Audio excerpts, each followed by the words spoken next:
Hello everyone, I am K. Sadashiva. Welcome to my channel KLR Educators. I want to make a small announcement that we have started a new course on World Modern History. So aspirants who are following my Modern Indian History videos, I request you guys to follow World Modern History also. So it will be useful to you as we are covering in depth everything about the events of the world modern history. So we will be running Modern Indian History on Thursdays and World Modern History on Sundays. So I request you guys to please pass this channel to your friends who are preparing for various competitive examinations, and also please like these videos, share these videos and subscribe my channel so that I will get a good encouragement from your side to make more and more videos. So with this, let's start with our today's lecture. So in our previous lecture, we have discussed everything about the Regulating Act of 1773. So we discussed why the Regulating Act of 1773 was introduced, what was the need of the Regulating Act of 1773, and today in our lecture we are going to discuss about Pitt's India Act of 1784, Act of 1786 and Charter Act of 1793. So let's start with our today's lecture. Pitt's India Act of 1784. So what was the reason why Pitt's India Act was introduced? So it was introduced by Lord William Pitt, who was the Prime Minister of British at that time. So the reason why this act was passed in the year 1784 was the failure of Regulating Act of 1784. See, one of the most important reason was in 1783 the American Revolution has ended and Americans got freedom from the British rule.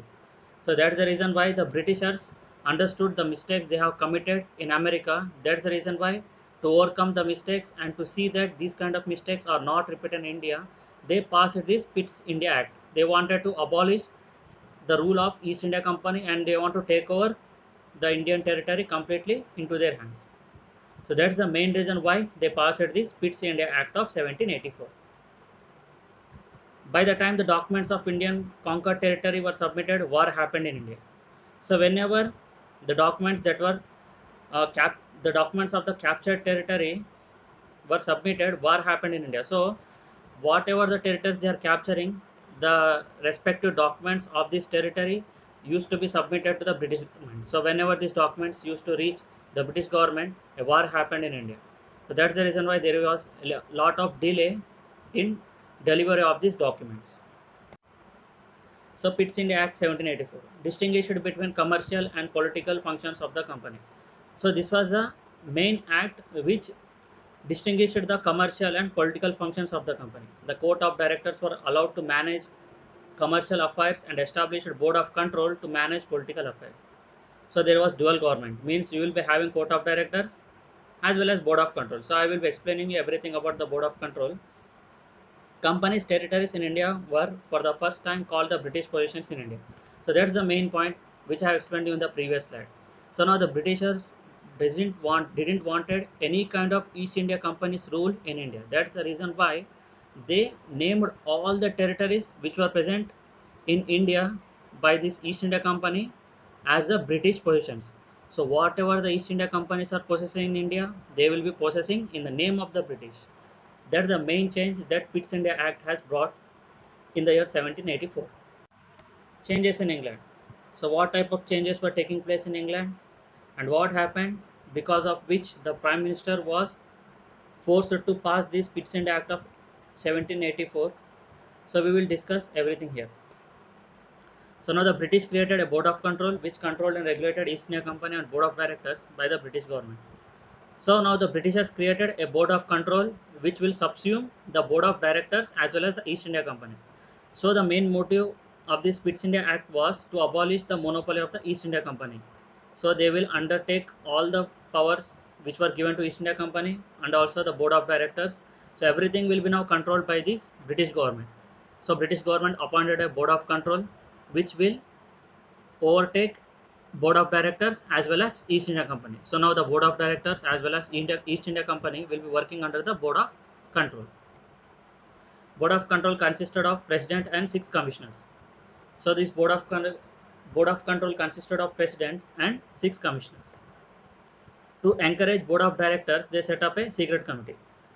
So the British government thought that if you subsume suddenly the power of East India Company and the board of directors, they might revolt or they might not cooperate with the British government. That's the reason why, to encourage them, they set up a secret committee, and some special powers were given to this secret committee. So it constituted a board of control and three from board of directors. So it constituted board of control as well as three members from this board of directors. So what was its main function? So whenever you are having any kind of emergency in the country, you can bypass the board of control and take all the power from the British government. So in case if there is emergency in India, this secret committee will take over all the powers of the British government, and it will take decisions independently as it used to take earlier. So this was a special power given to this secret committee. Changes in India.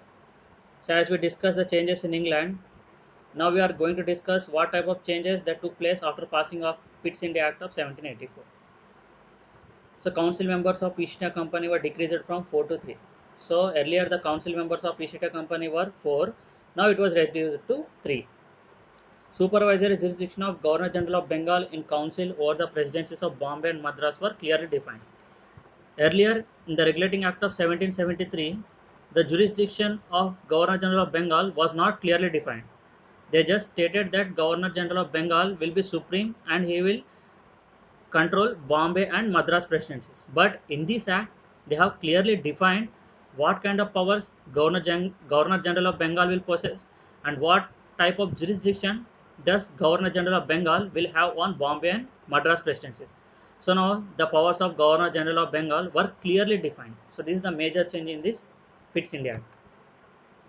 But Governor General of Bengal will work under the British government. So is Governor General of Bengal independent? No, he will be working under the British government. Governor General of Bengal can't declare any war without permission of Board of Control. So he can't declare any kind of war without the permission of Board of Control, which will be working under the British government. So indirectly you have to get permission from the British government to carry out any kind of war. So most important change was commercial and political functions were distinguished. As we discussed in the previous slide, the commercial and political functions were also distinguished. All the territories of East India Company were made the British possessions. Next, the Act of 1786. So what was this Act of 1786, why it was passed, and what were the provisions of this Act? Now Governor General of Bengal was given overriding powers over the council. So some kind of additional powers were given to Governor General of Bengal over the council. During this period, Lord Cornwallis was the Governor General of Bengal. If you remember this Lord Cornwallis, he was a person who surrendered in front of the American army during this American Revolution. So when Britishers were defeated, Lord Cornwallis was in charge of this British army. So for this, as he was experienced well, British government appointed him as a Governor General of India. So he was a Governor General of Bengal at that time. He is known for his police reforms. He also codified many laws. So he was the first person to introduce these police reforms, and also he codified the IPC and ICS that were existing in India. So we will be discussing everything in detail about Lord Cornwallis when we discuss the Governor Generals of India in our upcoming videos. Prepared a format of punishment. So a standard format was prepared to punish the culprits at that time. Charter Act of 1793. So what was this Charter Act of 1793? So what was the provision? So government by rule of law recognized the company's political functions and clearly established the acquisition of sovereignty by the subjects of the crown is on behalf of the crown and not in his own rights. So this Charter Act of 1793 clearly stated that whatever the Governor General of Bengal is possessing in India, he is possessing in the name of the crown in the British. So whatever the Governor General is possessing, he is possessing in the name of the British crown, but not on his own. So this was the main provision that was given under this act. Charter Act of 1793. An act for continuing in the East India Company for a further term the position of the British territories in India, together with the exclusive trade under certain limitations, for establishing further regulations for the government of the said territories and the better administration of the justice with the same. for appropriating to certain users the revenue and profits of the said company and for making provision for the good order and government of the towns of Calcutta, Madras and Bombay. Made only made only fairly minimal changes to either the system of government in India. No opposition for the renewal as financial conditions of company was improving and British-France war was going on. The company's trade monopoly was continued for a further 20 years. Governor General was granted extensive powers over the subordinate presidencies. Governor General's power of overruling his council was affirmed and extended over the governors of the subordinate presidencies.